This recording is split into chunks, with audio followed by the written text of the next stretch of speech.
Naman ng mainit na balita mula sa mundo ng politika, isang nakakabiglang revelasyon ang lumabas ngayong araw hinggil sa umano'y bagong modus operandi sa pangungurakot na kinakasangkutan di umano ni President Coutinho Norte Jr. Ayon sa ulat na inilabas ng isang mapagkakatiwalaang insider mula sa Malacanang, mismong si Pangalawang Pangulo Sara Duterte ang siyang bumisto sa umano'y iskema ng pangungurakot na naganap sa loob mismo ng gobyerno. Sa isang lihim na pagpupulong na naleak sa social media, sinabi umano ni VP Sara na may mga ghost projects na pinopondohan ng gobyerno subalit walang aktwal na implementasyon. Ang mas nakakagulat ayon sa kanya ay may direktang koneksyon raw si President Marcos sa mga kumpanyang tumatanggap ng pondo mula sa mga proyektong ito. Aniya, hindi na ito simpleng kapabayaan. Ito ay sistematikong panlilinlang sa taong bayan. Samantala, maring itinanggi ng kampo ni President Marcos ang mga aligasyon. Ayon sa tagapagsalita ng Pangulo, ito raw ay bahagi ng isang political smear campaign na may layuning sirain ng administrasyon at guluhin ng tiwala ng publiko. Dagdag pa nila, walang katibayan ng mga aligasyon at handa raw silang makipagtulungan sa anumang investigasyon upang mapatunayan ang kanilang pagiging inosente. Patuloy na binabantayan ng taong bayan at ng iba't ibang watchdog groups ang isyong ito. Umaasa ang publiko na magkakaroon ng patas, bukas at transparent na investigasyon upang malaman ang katotohanan sa likod ng mga akusasyong ito. Sa ngayon, tikom pa ang bibig ni VP Sara at inaasahang magsasalita sa darating na press conference sa Lunes. At yan nga ang mabalitang ating pagkakatutukan, at kung bago ka pa lamang sa aking channel ay huwag kakalimutang mag-like, share and subscribe para updated ka sa mga bagong balita dito sa Totak Pinas.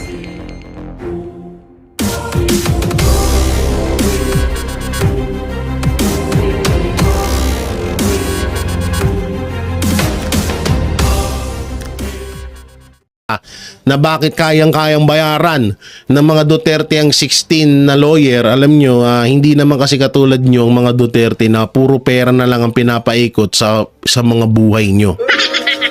Yung ultimong pagbara ng lababo nyo, tatapalan nyo lang ng pera para mawala yung bara sa lababo nyo. Hindi ganun. VP, nung nasa The Hague po tayo, na-mention niyo about the domestic legal remedy for PRRD. Yes. Ano po ba tayong update doon, VP? Well, the update is former spokesperson, former Secretary Attorney Harry Roque already sat down and discussed with a local Dutch lawyer, and he has been asking me to do a online consultation and vetting of the lawyer. I've not done that because I've not sat down and discussed this as well with former President Rodrigo Duterte. Since he is the client, I think he should be the one to decide, and he should be informed of the other remedies that are available to him. But hopefully we can avail of all remedies to get to free Duterte now. And for the last outlet, SMNI, please. I'm from Sorry. SMNI. Yes, sir. We will confirm if dadalo po ba tayo sa zona ng BBM. Ito na. Abot sa SONA. No, sir. I do not intend to attend the State of the Nation address of President Marcos, since I don't think he will be providing anything substantial about our country, and it would be best to spend that time with the Filipino community discussing what we can do for the country and to improve the country. Yun, no. Hindi, alam nyo kahit di naman ako, bakit ako dadalo sa SONA ni Marcos? Lahat ng mga nandun, puro demonyo. Hindi pala, sorry, may iilan naman. Siyempre, nandun din yung mga kaibigan natin dyan, no? Mga binoto natin ng mga senador.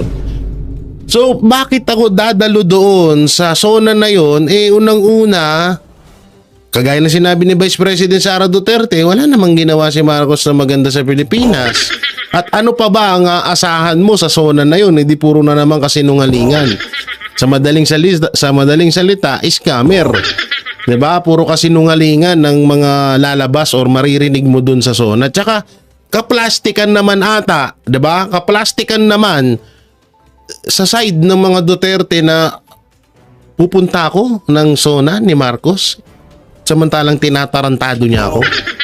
Tinatarantado niya ako sa pamamagitan ng mga tauhan niya, tapos pupunta ako doon. Diba? So anong gagawin ko doon? Makikipagplastikan, makikipagpalitan ng muka. Bukod sa nandun din na halos lahat din ng mga gustong magpatumba, magpabagsak sa mga Duterte. So bakit pa ako pupunta? Kaya tama ang desisyon ni Vice President Sara Duterte doon. Ma'am, may question pa. Natanggap ninyo po ba ang order ng Ombudsman to file counter affidavit regarding issues sa confidential funds? If yes po, ano po yung magiging reaction po ninyo dito? Yes, we Confidential received fund na naman. the request to comment of the Ombudsman, and the lawyers are already, as we speak, the lawyers are already preparing for the answer, and the lawyers informed me that we will provide the answer within the period required, within 10 days. So, ma'am, last question na po. Yes, sir. Yusek Castro, ma'am, said, and I quote, pang personal o pang bayan? That is the question. This was her reaction, ma'am, regards to your travel dito po sa Australia at sa ibang bansa. Ano po? Pati ba naman yan? This is, I do not like traveling at all except for holidays. And clearly, I am not on holiday for this trip. I am here to discuss with the Filipino community on ways forward for our country.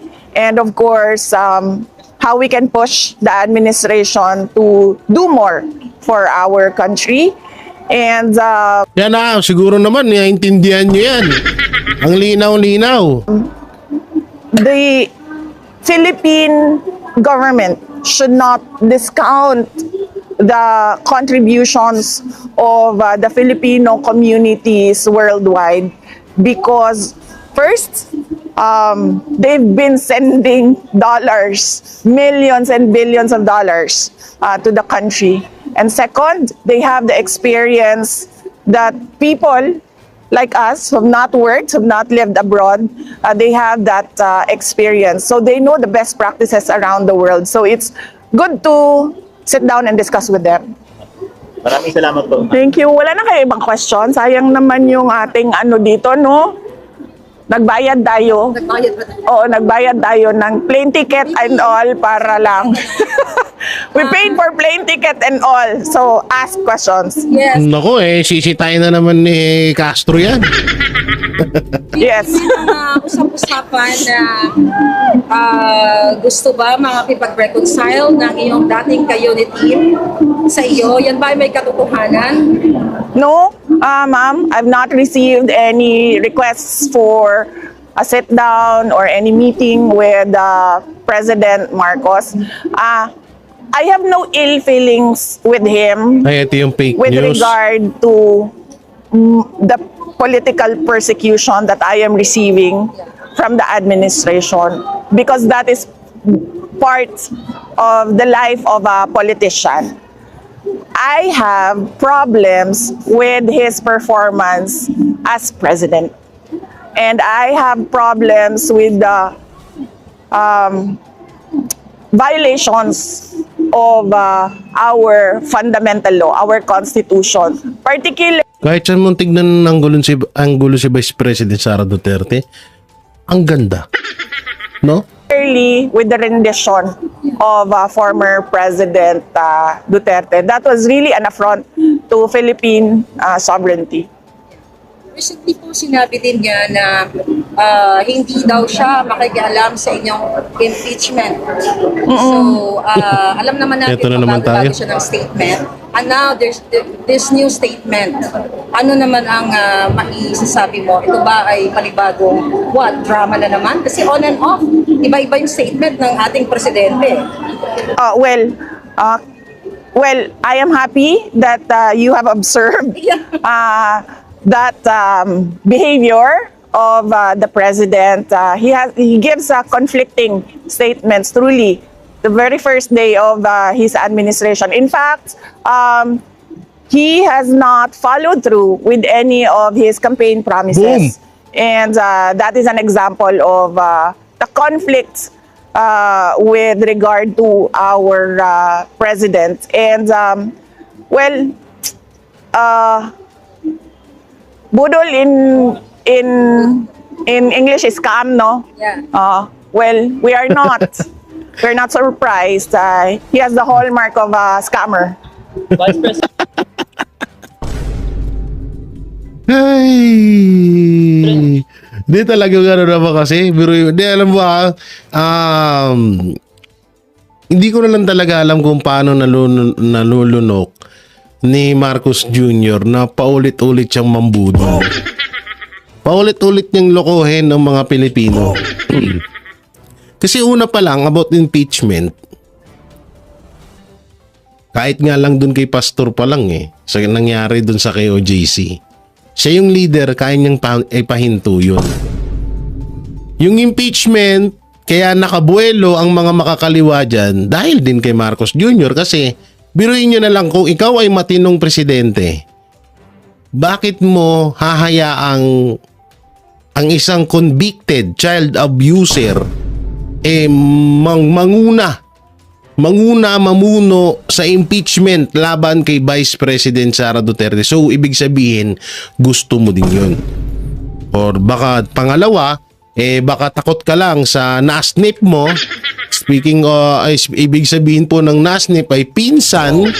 Siyempre, wala namang ibang pinsan yan dyan, kundi si Martin, the future Prime Minister Martin Romualdez, aka the Tambaluslos. So no, kung ano talaga, kaya nga ito yung sinasabi ni Vice President Sara Duterte na budol. In English, scammer.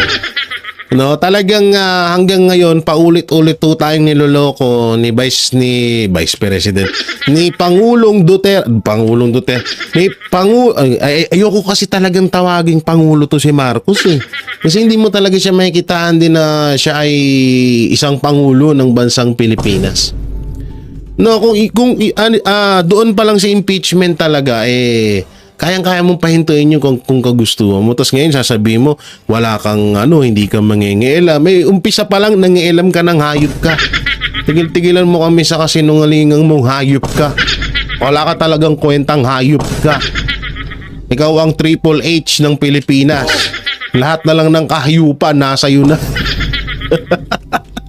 Oh, so ito yung sinabi ni Vice President Sara Duterte na ito ay si Marcos Jr. ay isang SS scammer. So dito naman tayo sa pangalawang video. Wait lang dito na ba to? Wait lang, tingnan ko muna Walang nakikita. Oo, ito malupit din to. Angat natin. Walang nakikita. Nasaan ang inutang na 6 trillion? Sabi ni Vice President Sara Duterte. Pasok. Utang ng Pilipinas. Magkano na po ang utang ng Pilipinas? 16 trillion. Yes. 16 trillion ongoing to 17 trillion. Laki na ng utang ng Pilipinas, no? Alam niyo, na-imagine ko, kasi may 3 years pa si Marcos Pagtapos ng termino ni Marcos, ito, maganda. Mga banateros, mga kabiyaya, i-comment nyo to comment nyo dyan. Hulaan natin, pagtapos ng termino ni Marcos Jr. bilang presidente ng Pilipinas, magkano kaya ang magiging utang ng Pilipinas? Letter A, 20 trillion. Letter B, 18 trillion. Or letter C, 25 trillion. Comment nyo lang po dyan sa baba. Kahit 19 trillion, 18 trillion, 17 trillion. Comment nyo dyan. Hulaan natin. Sana ginawang hulaan yung utang ng Pilipinas Di alam nyo yung 20 trillion, maaaring mangyari yan Kasi ngayon pa nga lang, di ba?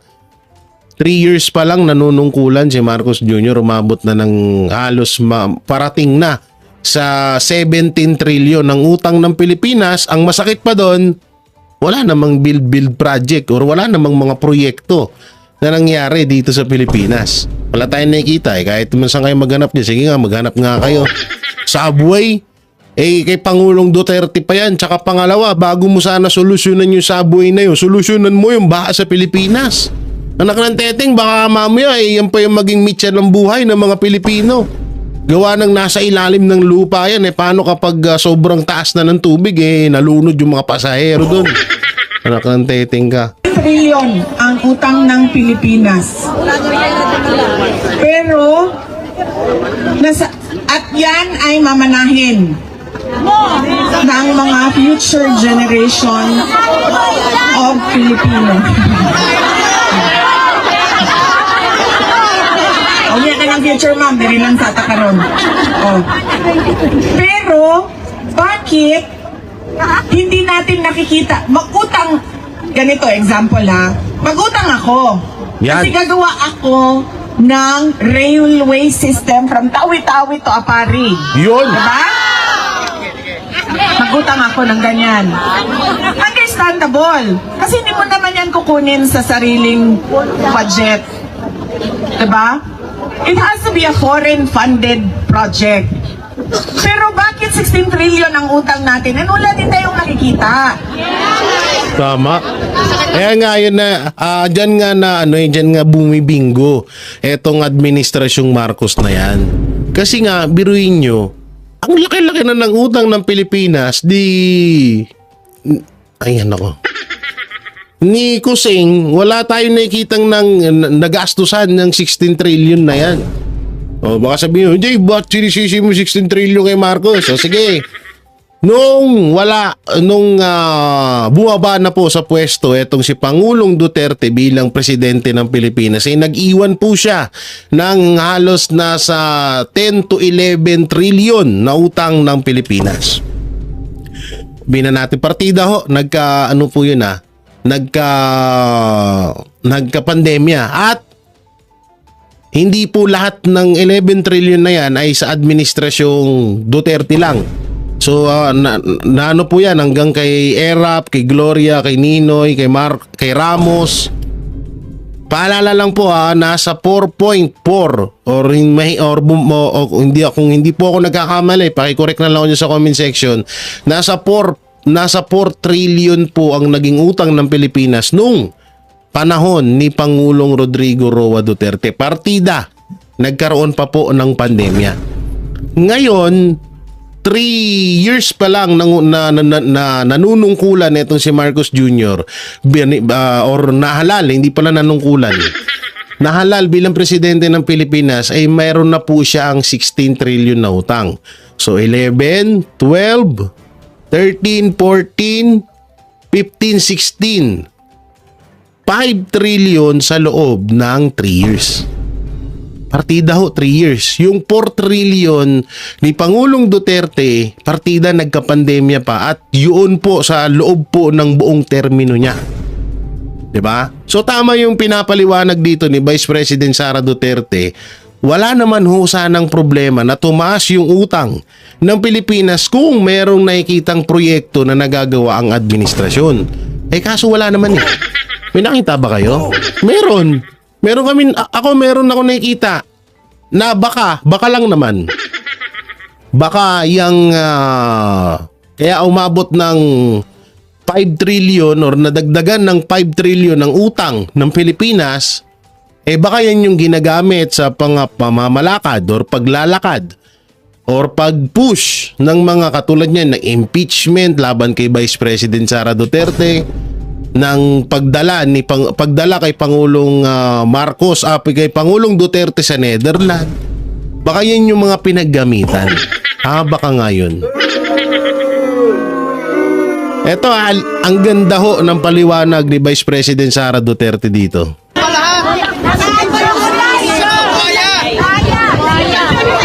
Nasaan ang inutang? Kasi dapat pag nag-utang ka, may nakikita. Tama. Alam nyo, nung papunta kami dito, nagsakay ako ng Philippine Airlines. Tapos, sa Philippine Airlines, nag-advertise doon sa kanilang screen ang New Star Hotel. Tapos doon sa ad nila, merong mga tourist spots ng Pilipinas. So, iba-ibang tourist spot. Pero sobrang nairita ako, hindi sa New Star Hotel, pero sa isang portion nung ad. Kasi, nakalagay doon, sa Tacloban daw,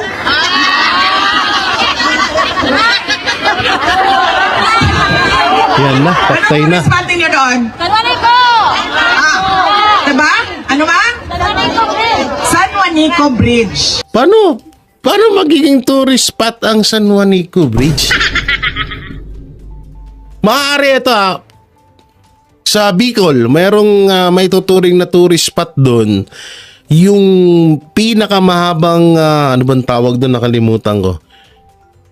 Basta yun, sa Bicol yun, sa gilid ng dagat. No? Mahaba yung mahabang daanan yun, maraming nagtitinda, marami sa, yun, may tuturing mong tourist spot. Pero, San Juanico Bridge, may tuturing na tourist spot? Paano? Tourist spot daw ang San Juanico Bridge. Alam niyo ba gaano kahaba ang San Juanico Bridge? 2.6 kilometers. Mga 2.6 kilometers. Ang iksi lang nun. Sobrang irritated ako. Paano naging tourist spot ang 2.6 kilometers Tama. na bridge? Tama. Ang bridge sa China, papunta sa Shenzhen, papunta sa Macau, papunta sa Hong Kong. Gaano kahaba? Nasa 100 to 200 meters ata. O hindi ako nagkakamali. 264 kilometers. Ayan, meters tuloy. 260 kilometers yun, pwede pa. Sobrang haba nun. Pwede mo pa talagang maging, yun talagang matatawag na tourist spot. Pero San Juanico Bridge, magiging tourist spot, putang ina. Natutulog pa ba kayo? Yun ang tourist spot. Yun ang modernization. Yun ang infrastructure.